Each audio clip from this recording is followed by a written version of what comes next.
प्रभु प्रेमियों, आप सभी जानते हैं प्रत्येक वर्ष 6 नवंबर को नगली श्री गुरु महाराज के लाल स्वामी मंगलानंद जी की पुण्यतिथि है। उनकी याद में 6 नवंबर को दिन मनाया जाता है। वो श्री गुरु महाराज के अच्छे संत थे, भक्त से त्यागी थे। जिन उन्होंने उनके दर्शन किए होंगे वो नसीब वाले होंगे, क्योंकि उनके दर्शन करने से ही श्री गुरु महाराज नगली निवासी भगवान के दर्शन हो जाते हैं। नगली निवासी भगवान के जितने भी संत थे अनमोल थे, एक से बढ़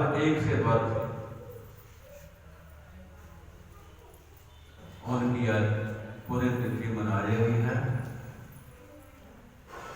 उसकी याद में आपको पता ही होगा, मैं कभी भूंगे बिल्ली सड़क से आगे गुजर जाता था, यहां पर कभी नहीं आता। स्वामी जी श्री गुरु महाराज नगली महाराज परम महाराज ने आशीर्वाद के द्वारा, कृपा के द्वारा यहाँ पर कुटिया बनी। श्री गुरु महाराज विराजमान है। जब से कुटिया बनी है उस समय से मैं इस पटारे पर आ रहा हूं। ये स्वामी जी करके ही है, श्री गुरु महाराज जी की है। कैलाश जी ने कहा कि मैं तो जो कुछ इन्होंने मेरे बारे कहा, मैं तो कुछ भी नहीं, क्योंकि मेरे श्री गुरु महाराज मस्ताना जी, उनका आशीर्वाद है, उनकी कृपा है, उनकी दया है। उनके आशीर्वाद के साथ ही हम इधर उधर जाते हैं। वो अंदर विराजमान है। जैसे अंदर से देश देते हैं वैसे ही कुछ समाज पर चल पड़ते हैं। मैं तो कुछ भी नहीं। संत महापुरुषों के दर्शन करने से ही कई जन्मों के पाप खत्म हो जाते हैं। मेरे श्री गुरु महाराज कहते थे मस्ताना जी, प्रेम और श्रद्धा के साथ पूर्ण संत के चरणों में जब मस्तक उठाएंगे, मस्तक जब उठाएंगे उठेगा, कई जन्मों के, करोड़ों जन्म के पाप हो जाएंगे। संत महापुरुषों के दर्शन करने से ही ये जीव जन्म मरण के चक्कर से छुटकारा पा लेता है। मोक्ष नहीं मिलेगी, जोनी मिलेगी। जेकर मनुष्य जोनी मिली है, दोबारा फिर उसको मनुष्य जोनी मिलेगी। ईश्वर की कृपा से, परमात्मा के आशीर्वाद से, कृपा से जे जोनी मिली है, मनुष्य जन्म मिला है। उनकी कृपा से ही संत महापुरुष मिलते हैं। उनकी कृपा से ही गुरु मिलता है। जब गुरु मिल जाता है समझ लो ईश्वर मिल जाता है, गुरु की कृपा के द्वारा। क्योंकि गुरु जो कहता है ब्रह्म को जानता है, ब्रह्म स्वरूप हो जाता है और उस अपने शिष्य को, जीव को उस मार्ग पर बता के ब्रह्म के दर्शन करवा देता है। सभी कहते हैं मुक्ति मोक्ष, मुझे मुक्ति मिल जाए, मुझे मोक्ष मिल जाए। ये तो शब्द एक साधारण शब्द है कहने के लिए।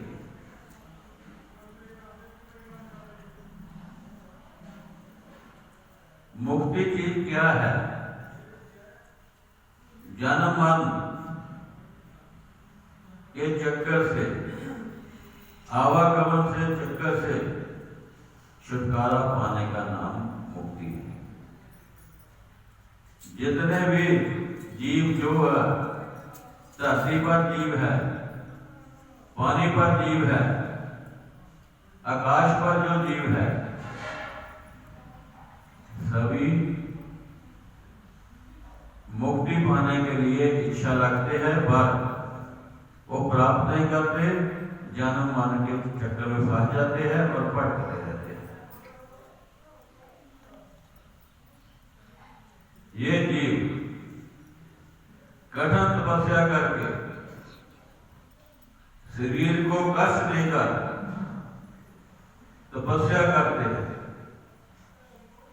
और मुक्ति धाम तक पहुंचने जाते हैं, पर कोई बिरला ही सुभाग्या जीव है, गुरु की कृपा से मुक्ति धाम तक पहुंच सकता है। मुक्ति क्या है? मोक्ष क्या है? ईश्वर के स्वरूप में लीन होना ही मोक्ष है। ईश्वर की प्राप्ति ही मोक्ष है। जन्म मरण और आवागमन से चक्कर से छुटकारा पाना ही मोक्ष है। इस संसार के बंधनों से छुटकारा पाना ही मोक्ष है।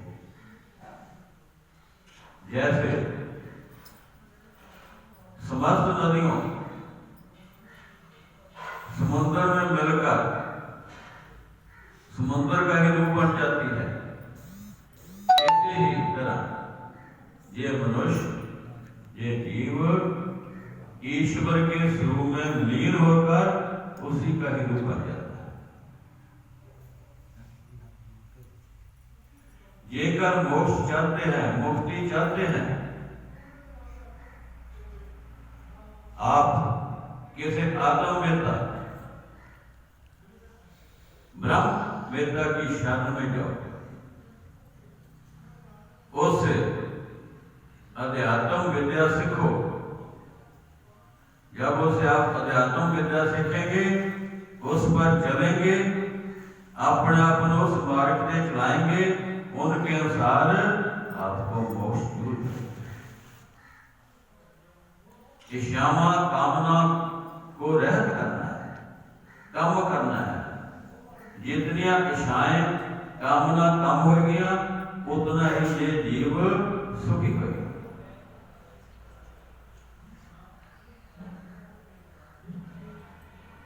मोक्ष की प्राप्ति के लिए विलंब ना करो, देरी ना करो, उस मार्ग पर चल पड़ो, नहीं तो ये संसार दुख रूप है। जन्म मरण चक्कर में जब आते आ जाते हैं और दुख सुख होता ही है। कोई भी होवे, कोई सन्यासी होवे, कोई अवतार होवे, ब्रह्मचारी होवे, संत महापुरुष होवे, गृहस्थी होवे, अमीर होवे, गरीब होवे, राजा होवे, रंग होवे, उससे तो दुख सुख तो नहीं है।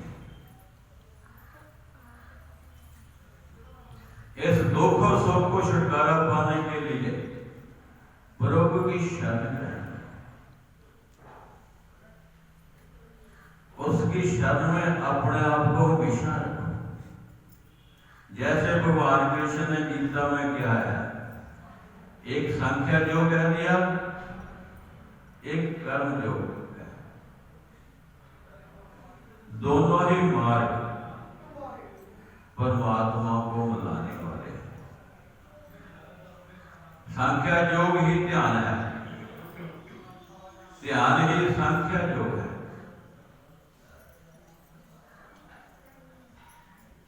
कर्म योग अपनी इच्छावां को कामना को त्याग कर बुरे कर्मों का त्यागना ना करने, अच्छे कर्म करने, वही कर्म योग है। अच्छे कर्म करेंगे सोने की जंजीर है, बुरे कर्म करेंगे लोहे की जंजीर है, दोनों ही बंधन के कारण है। ये दोनों ही मार्ग अति श्रेष्ठ है। योग्य और सचखंड उस परम धाम तक पहुंचाने वाले हैं। आप दोनों में कोई एक को चुन लो, जेड़ा अच्छा लगता है उस पर कूद पड़ो। सृष्टि में कर्म ही प्रधान है।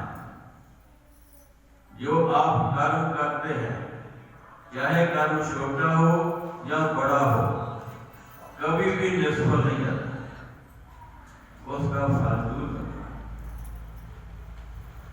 कर्म करने से ही आप स्वर्ग लोक में पहुंच सकते हैं, और कर्म करने से ही आप इस संसार की दुनिया हाथी घोड़ा गौ गधा जो भी है इनमें जा सकते हैं। ये आप पर निर्भर करता है। आप स्वतंत्र हैं, जैसे आप चाहोगे वैसे कर सकते हैं। कर्म जो तो सृष्टि जब से चल रही है उसे समय से होता है।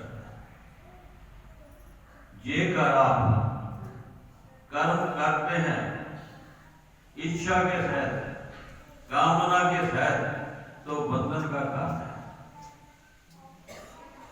जो कर्म करते हैं आप कामना रहे, इच्छा रहे, तो उसके द्वारा आप उस स्वर्ग को पाएंगे, मोक्ष को पाएंगे। जो आप कर्म करते हैं निष्काम कर्म करते हैं, संसार में करते हैं। कर्म करना जरूरी है। निष्काम कर्म, फल की भी इच्छा ना, ये कितना ही कर सकते कर, ये नहीं कर सकते तो आप ध्यान दो। संख्या जो कह लो, ध्यान जो कह लो, निष्काम कर्म और प्रेम जोगी बन, उस परमात्मा के साथ प्रेम होना चाहिए, ईश्वर के साथ प्रेम होना चाहिए। जो कर आप संसार में जितने जीव देखते हैं, सभी में ईश्वर परमात्मा परब्रह्म ब्रह्म की अंश है, इसीलिए आप सबसे प्यारे परमात्मा का समझ के करें। जब आप नाम जपते हैं,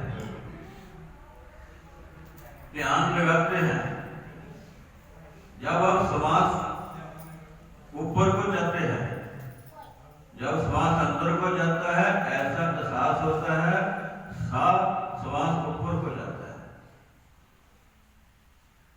जब बाहर को जाता है तो नीचे आता है। जब अंदर को श्वास जाता है ऐसा एहसास होता है, ऊपर को उठता है, तो समझो आप ब्रह्म परमात्मा की ओर जा रहे हैं। जब आपका श्वास बाहर को जाता है, उस समय ऐसा एहसास होता है श्वास नीचे को आता है, उस वक्त आप संसार में होते हैं। आपकी सोचती व्यक्ति जो ख्याल है, जब आंखों से ऊपर, संत महापुरुष हमेशा कहते हैं जब ध्यान लगाना है, जहां बिंदी लगाई जाती है, तिलक लगाया जाता है, जहां पर ध्यान लगाना, क्योंकि आंखों से ऊपर जब उठेंगे तो ब्रह्म की ओर जाएंगे, परमात्मा की ओर जाएंगे। जब आप नीचे देखेंगे आपकी व्यक्ति सोचती संसार की ओर जाएगी। आंखों से नीचे संसार है, आंखों से ऊपर ब्रह्म है। जब आप नाम जपते हैं, आपको ऐसा एहसास होना चाहिए कि मैं उस परम पिता परमात्मा ईश्वर जो सच्चिदानंद है उसी का नाम ले रहा। तुम्हारे हृदय में, तुम्हारे मस्तिष्क में ऐसा एहसास होना चाहिए कि मेरे अंदर वही है जो जप रहा है, मैं नहीं जप रहा, वही जप रहा है जो मेरे अंदर है, जिसके साथ मैं बोल रहा हूँ, चल फिर रहूंगा, सोता है, जागता है, वो अंदर है। जब श्वास ऊपर को उठती है प्राण है, जब नीचे को आती है अपान है। प्राण और अपान का मेल कर दो, यही दो मणके है श्वासा के, यही दो मणके श्वास। ऊपर को श्वास जाती है ब्रह्म, नीच को आती है ब्रह्म और आत्मा का मेल होता है। ब्रह्म कह लो, पर ब्रह्म कह लो, दोनों एक ही। जैसे जैसे आप अपने श्वास के साथ उनकी गहराई तक उतर जाएंगे, आपको अंदर से एहसास होएगा, महसूस होएगा, अनुभव होएगा कि मेरे अंदर क्या चीज है, कौन सा शब्द चल रहा है। फिर ध्वनि आवाज आएगी, आवाज सुनेगी, आनंद शब्द के समान। जाप मरे, जपा मरे, आनंद भी मर जाएगा। सुर तो समाये काल में, सुर समाये शब्द में ताही काल लगा। जाप भी मर जाता, जपा भी मर जाता, आनंद भी मर जाता। फिर तुम्हारी जी तुम्हारी सुरता शब्द के साथ मिल जाएगी। आपके पास काल नहीं आएगा, ना दुख आएगा, ना सुख होगा, हमेशा सुख ही सुख है।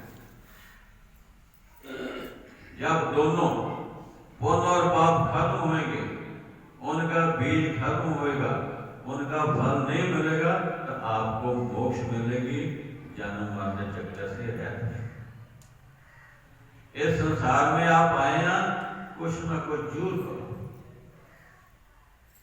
ये नहीं कि संसार के काम कर ले, बच्चों की पालना कर ले, आप संसार में रोटी खा ली, काम कर लिया, रात में सो गए, नहीं। उसकी याद में जितना आप बैठ सकते हैं, थोड़ा बहुत सुबह शाम बैठो, ये आदत बढ़ाओ। जैसे जैसे एक आदत बन जाएगी, आपके श्वास में, आपके प्राणों में वो परमात्मा पहले ही बसा हुआ है, आपको प्रत्यक्ष दिखाई देगा। करके देखो। कई बार कह देते हैं कि महाराज जी आप कृपा आशीर्वाद, वो कृपा कर देते हैं, आशीर्वाद देते हैं। आपको उनकी कृपा और आशीर्वाद कब पता लगेगा? जब आप श्वास श्वास में नाम जपते रहोगे। आपका जो अंदर हृदय कर लो, श्वास के साथ शब्द का चयन होगा, आप भी शब्द बन जाएंगे। ये समय आप शब्द बन जाएंगे, उस समय आपको एहसास होएगा, महसूस होएगा कि मेरे श्री गुरु महाराज ने क्या किया। हुशियारपुर महाराज कहते थे बार बार, मेरे जाने के बाद आपको पता लगना कि मैं क्या। पहले आपको मैंने पेट किया, अब उनका एहसास होता है, पता लगता है क्या क्या। इसलिए समय को व्यर्थ मत करो, इसका उपयोग करो। शरीर मिला है, ये दरख्त है, इसकी डाणी जब टूट जाती है दोबारा नहीं जुड़ती। इसी प्रकार जब ये शरीर मिला है, शरीर के साथ आप मिलके अपना हृदय करो, उस परम खजाना जुड़ा रहेगा।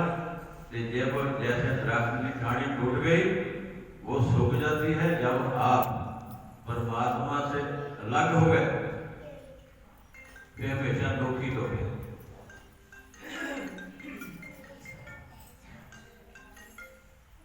फिर दुखी हो गए, फिर संसार से रहो, जग विच भी रहो, जग से अलग भी रहो, योग जोगती से रहो, ने अपने प्यारे नाम। इस संसार से भी रहो, संसार तो अलग भी रहो, ऐसे तरीके ना रहो संसार विचरते हुए भी